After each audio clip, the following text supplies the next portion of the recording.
principle that's going to carry over through the rest of this lesson. And I will let you know that at some point,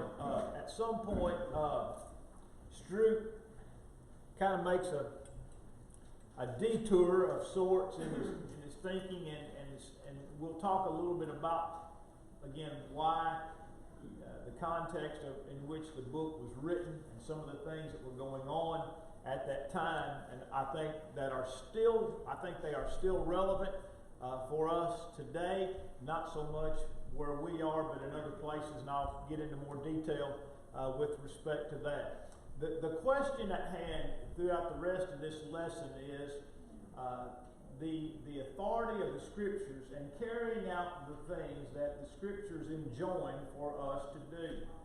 In particular, meeting the needs of those who are unfortunate, whether they be widows or orphans or even non-saints.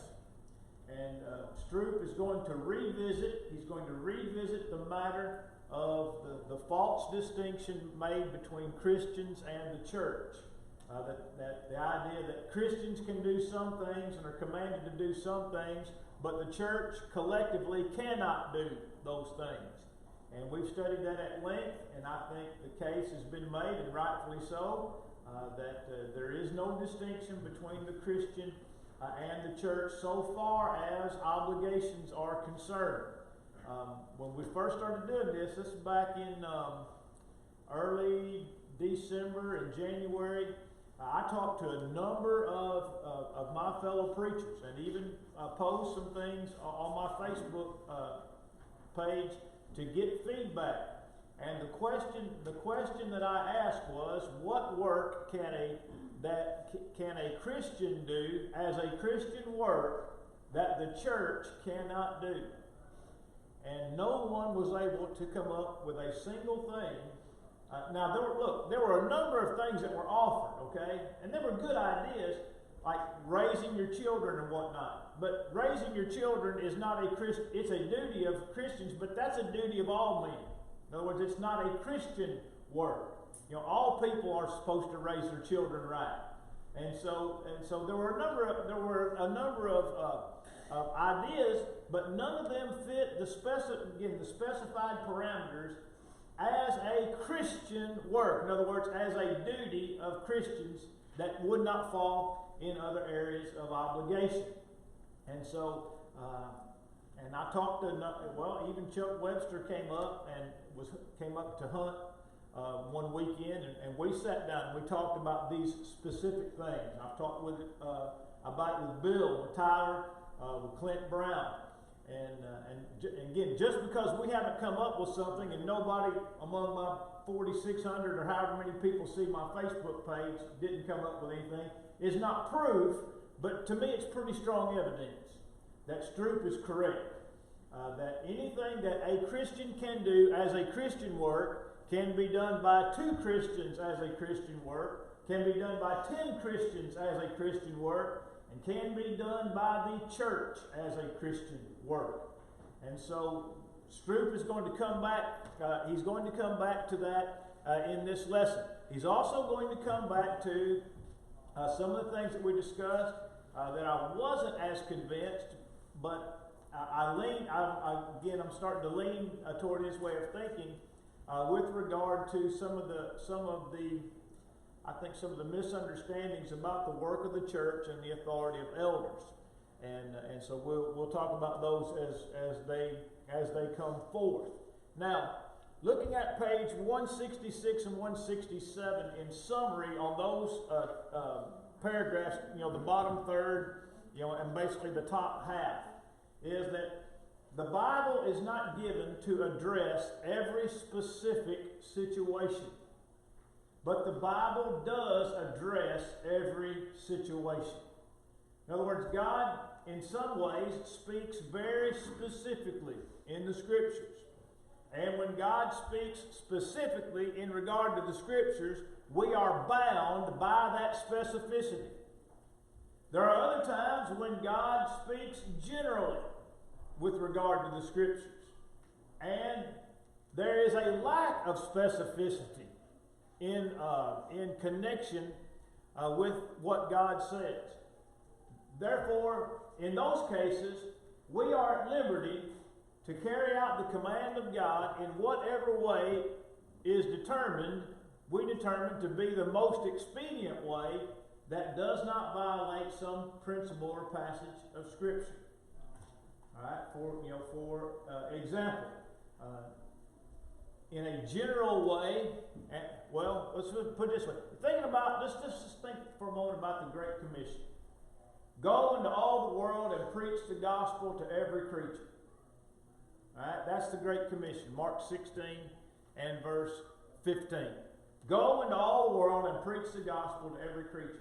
There is the general command authorizing us to go, right? There is a specific command to go, but then within that specific authority, the general authority is what? How we go is left up to us, right? Whether we go by foot or horseback or train or plane or boat or written word or internet or television or radio, or any number of things that have not even been invented yet. So we are at liberty to exercise our common sense and wisdom to go in the best possible way to go. God didn't specify how to go, He just said go. However, He said go into all the world and preach what? The gospel.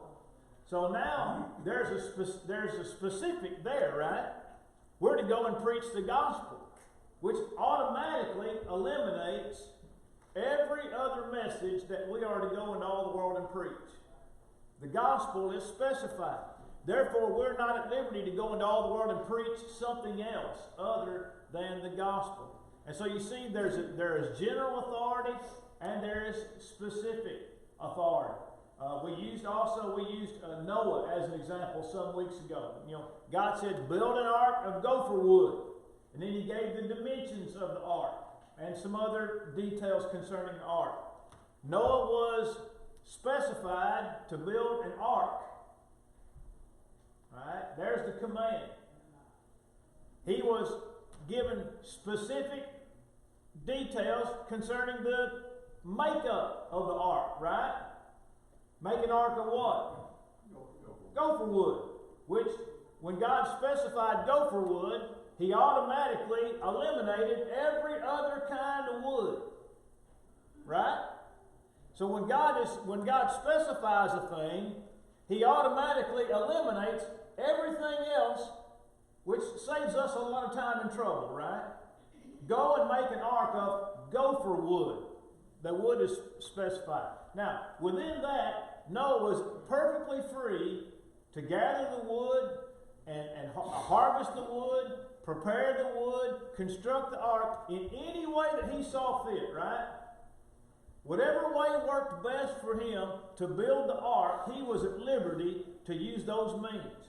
But he was not at liberty to use any other kind of wood.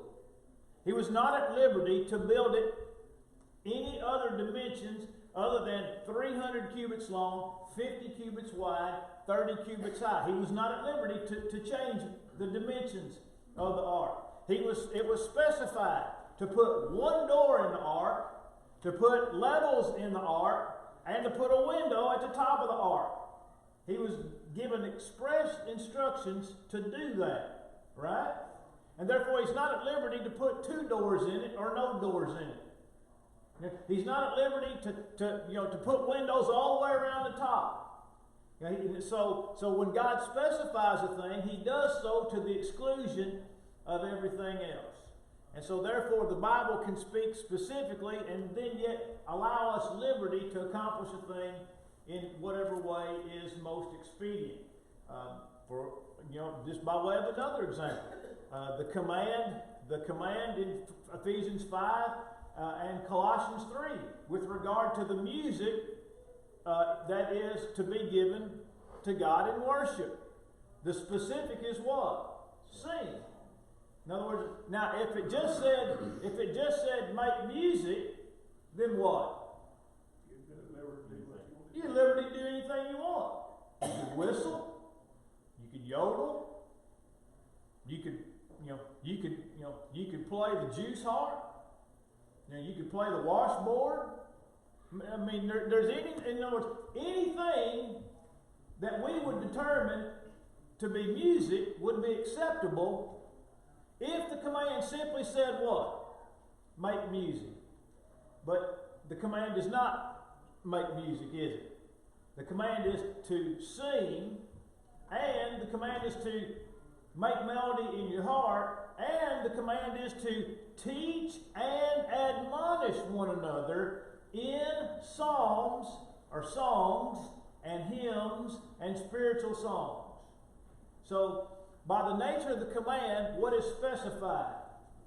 Singing. Singing is commanded. What kind of songs are we to sing?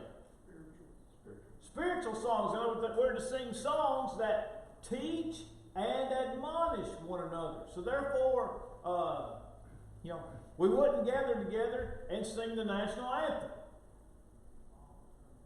because the national anthem doesn't teach or admonish us anything in a spiritual way.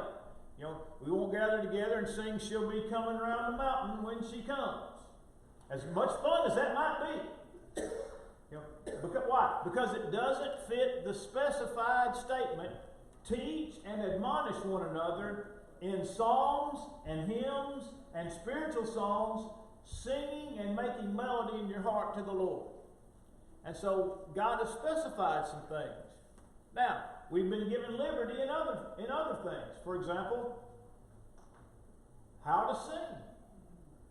Now, we sing in what is known as 4-part harmony, right? As a general rule, we sing in 4-part harmony. Odds are, the church in the first century may not have sung in 4-part harmony. In fact, much of the music in that part of the world today that's not influenced by Western culture is not in 4-part harmony. The Jews probably did a lot of what we would refer to as reciprocal chanting. All right, not in 4-part harmony. They didn't sing standing by the river. And have the bass and the alto and the tenor and the soprano parts. All right, now does singing standing by the river in 4-part harmony, does that change anything about what's specified in the text? No. Does it fulfill the text? Sure it does. Would reciprocal singing or chanting meet the demands of the text? One thing, I think we did this during our vacation Bible school, and I started this years ago at Temple Chapel, singing the song "Nothing But the Blood," where one side sings "What Can Wash Away My Sin," and the other side sings "Nothing But the Blood." And back the first side sings "What Can Make Me Whole Again?" Nothing but the blood. Then in the third verse, I sing the line, and the church responds back. Now that would have been, by the way, a very close mimicking of what the Jews would have done in the first century. When you look at, for example, I think it's Psalm 136, or where at the end of every line is "His mercy endures forever." The song leader would probably sing or chant in some way the opening line, and the audience would answer back, "His mercy endures forever." Would that meet the criteria of singing and make melody in your heart? It would. Would it meet the criteria of teaching and admonish one another in psalms, hymns, and spiritual songs? It certainly would. And so the liberty is in the singing. We don't have to sing 4-part harmony. And we don't have to sing reciprocally, or we don't have to chant. But whatever we do has to meet the specifics of the command. And anything that does not meet the specifics of that command is a violation of what is authorized. So when singing is authorized, playing is not authorized. Because playing can't do any of the things that singing is commanded to do, right? Playing cannot teach. Is that correct? Playing cannot admonish. Is that correct?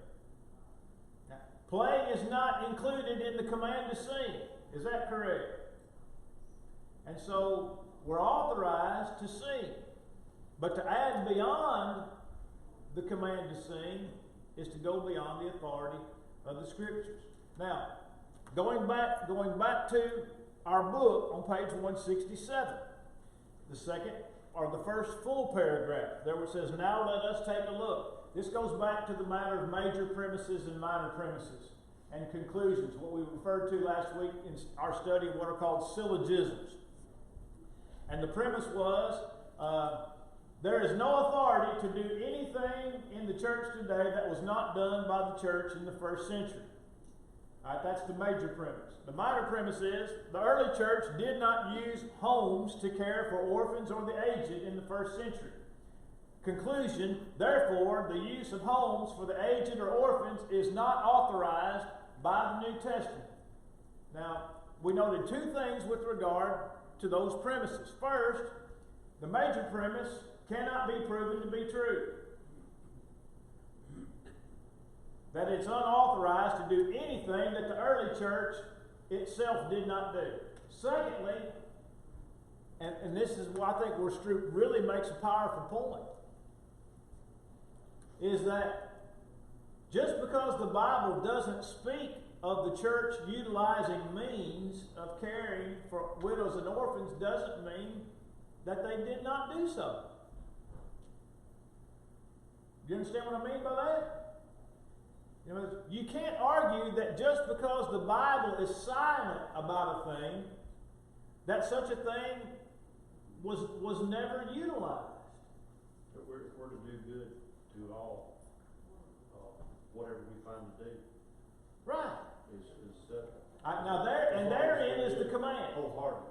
Therein is the command. As we have therefore opportunity, let us do good to all men, especially those of the household of faith. Or, James 1:27, pure and undefiled religion before God and the Father is this, to visit the fatherless and the widows in their affliction and to keep himself unspotted from the world. And so we have two statements in these two texts, in Galatians 6 and verse 9 and James 1 and verse 27. Right. Is there a command for the church to do good unto all men? Yes. There is. Is there a qualifier to that command? Well, yeah. To do good unto all men. Especially the household of faith. Especially of the household of faith. So there's a command and there's a qualifier. All right. Now, is there any specifics as to what it means to do good to all men? Is there anything specific in there that No. Do good to all men, especially those of the household of faith. But there's another side of that too that we're not talking about. As we do good to all men, we're supposed to, or we should be, in doing so, create question in those around us. Yep. When we do good, the doing good should, by its very design, lead to evangelism. Yes, people want to know what the reason of hope is in us. Right. 1 Peter 3. Right. But I think even more so is Matthew 5. Let your light so shine before men that they may see your good works and glorify your Father in heaven. And then 2 Corinthians 9 speaks about those, in addition to the saints, that were helped by the contribution of the church that was sent to Judea, and many thanksgivings were made. I think 2 Corinthians 9 is the fruition of Matthew 5, 14 through 16. That's right, all men. And so we have the general command to do good to all men, especially those of the household of faith. Nothing, it doesn't say specifically if he's hungry or if he's sick. In other words, there's no specificity with regard to need. Is that right? Right. This says, in essence, when somebody needs help, what? Help them. Well, I think of this. One of these two religious people went by this fellow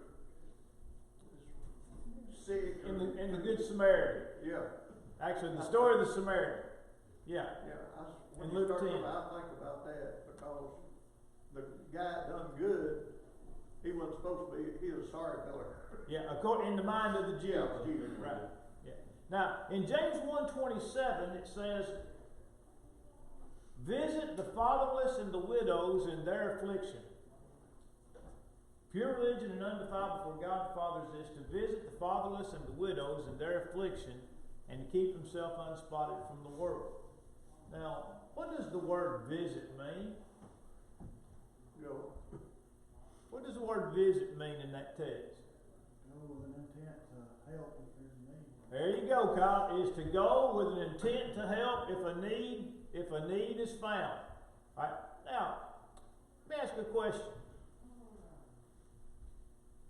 Where would you go to find orphans? Yeah. They didn't have orphan homes then. Well, that You just said orphans. you had orphans. Yeah. Right? So, but the command is to do what for orphans? Help them. Yeah. Go, you know, Fine. find them and help them if they are in need. Is that correct? Now, is there any specificity on how to help them? No. Does it say you have to help them this way, or you have to help them another way? No.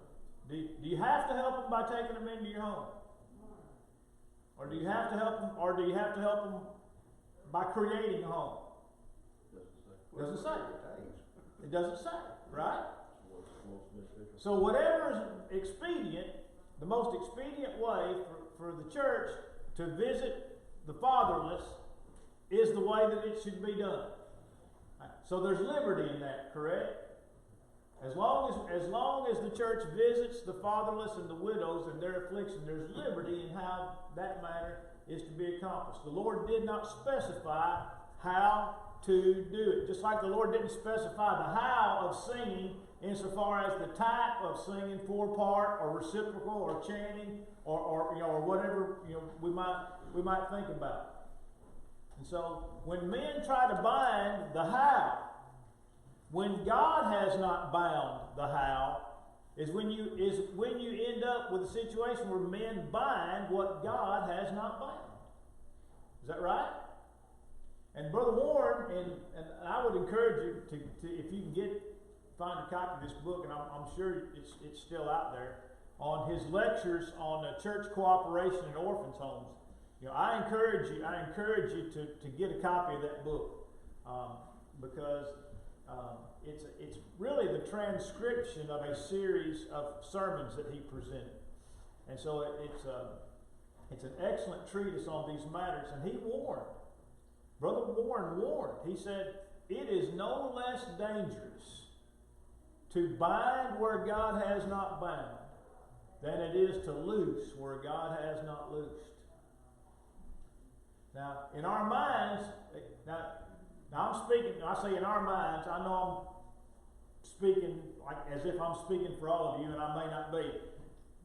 But I tend to believe that we probably all think along the same lines.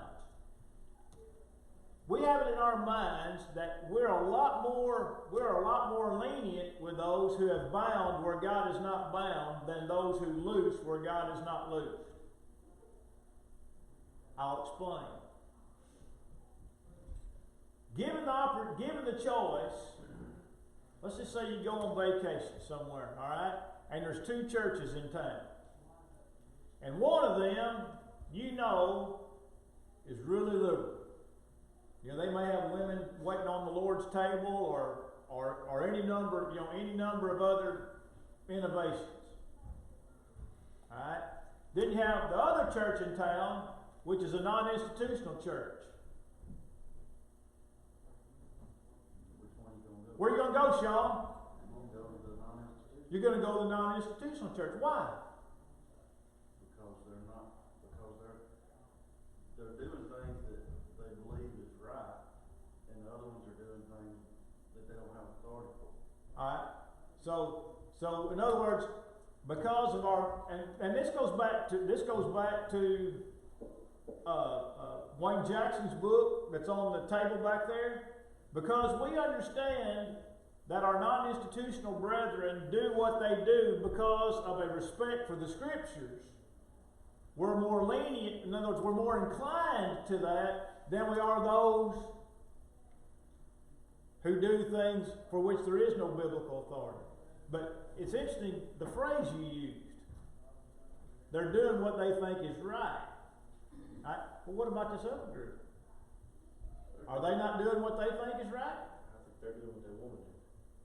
They're right in their own mind. All right. But you see the inconsistency here? Yeah. The group on this side thinks they're doing right. They don't have authority for it. What Sean says, that the other ones are doing it because of authority. I know, but the question is either group right? Is the group that binds where God is not bound any more right than the group that looses where God is not loosed?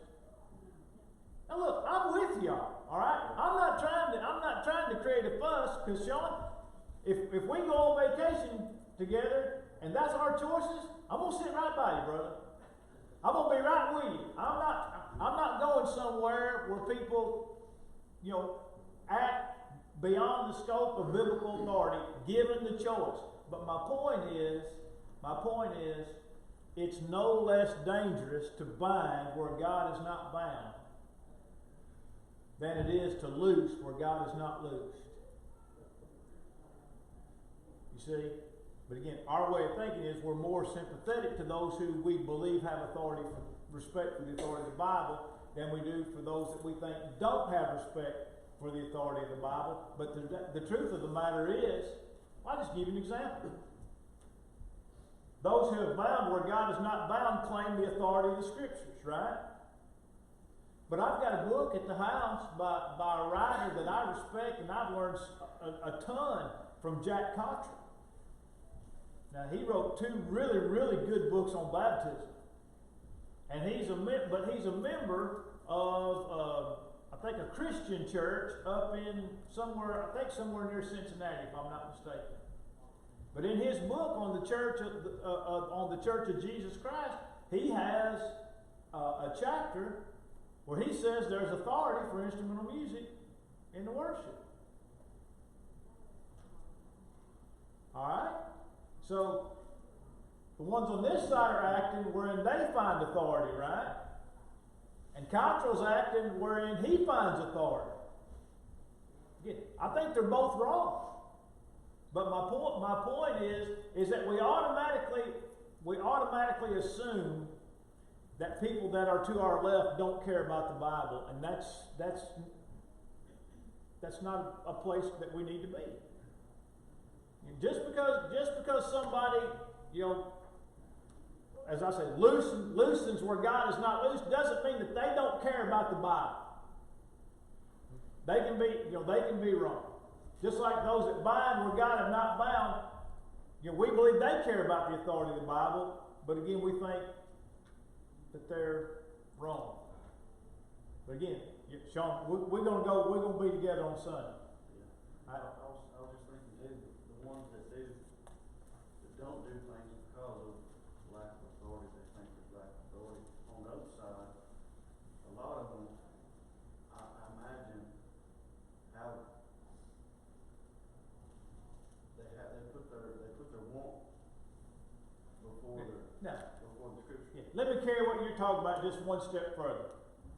In a number of articles that I've seen, like in Christian Chronicle and whatnot, with regard to instrumental music and whatnot, some that are on that side will say, "Who cares what they did in the first century?" I mean, that's in print. Who cares what they did in the first century? All right. So therefore, in other words, that's a mindset that's present, but I don't think it's the mindset that we automatically should assume everybody has. All right. Now, I want to go to the middle part of this just for a moment on page 169. On page 169, on the bottom of page 169, where it says taking advantage, and going all the way through to page 172. I'm just going to take a minute here as we get ready to close out this morning and talk about some things, and try to help you understand why he wrote what he wrote about this fictional, basically it's a fictional situation where a preacher who is of the non-institutional persuasion misrepresents himself in order to gain access to a congregation that is not of the non-institutional persuasion for the purpose of convincing them to become of the non-institutional persuasion. Now, those types of things for us are not happening today. The division, in other words, the lines have already been drawn, and folks know which camp different groups are in. But during the time frame of this writing, all right, during the time frame of this writing in the early 60s, that indeed was a problem. That people misrepresented themselves in order to gain access to an audience that they thought needed to be persuaded to come around to their way of thinking. And Stroop says, isn't it amazing that some people who would purport to respect the authority of the Bible would deny other sections of the Bible in order to carry out their intent? In other words, you're not at liberty to misrepresent yourself under the guise of, well, these people need my help, and if they know what I really believe, I'll never get access to that place. In other words, we're not at liberty to sacrifice some principles of Scripture in order to defend what we believe to be other principles of Scripture. Now, while this may not be going on here with regard to the non-institutional issue, it is going on all over the world, even as we speak. Brother Woodson, not too many years before he died, spent 2 stints in India preaching on nothing but the non-institutional issues. Why? Because non-institutional brethren had gone into India and were trying to persuade brethren to accept the non-institutional way of thinking. Right? They've done the same thing and are doing the same thing right now in Ghana. And they're doing the same thing in Liberia. And I know because I've been to both of those places and I've had to deal personally with these issues. And so there is a sense in which I think there's an inherent dishonesty in that.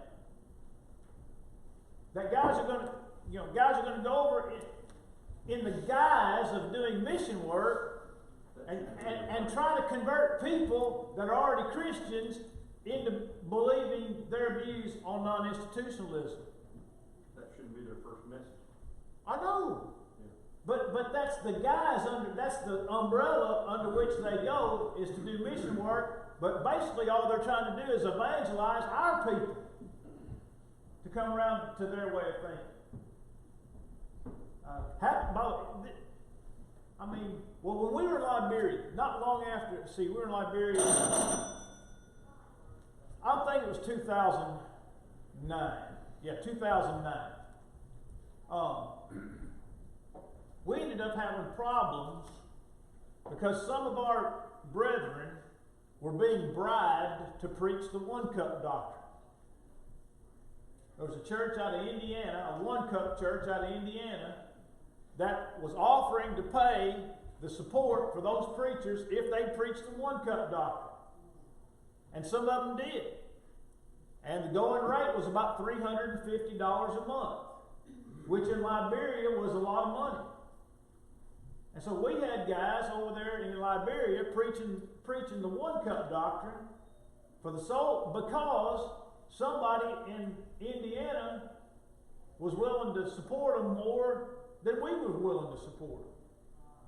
Now, there's something wrong with that. And not just on the Liberians' part. Same thing goes in Ghana. And the same thing goes in India. That there is a lot of this going on under the guise of evangelism, which is not evangelism at all. And by the way, it does happen in our congregations in America but not so much basically not in regard to the non-institutional movement. Well, it happened here in the 1980s. The preacher that was here in the 1980s, one of the preachers that was here in the 1980s, embraced the Boston movement doctrine. Right? But he never told anybody that he embraced it. And Grover Burleson was sharp enough to hear some of what was going on and hear some of the preaching that was going on, and finally just took him aside and asked him, "Do you believe this?" He said, "Yes, I believe this." And he said, "Well, you're not going to preach it here." And he ended up getting his walking papers. Alan Allard is his name. Which is interesting. I went to school with his brother David, Freed Harper.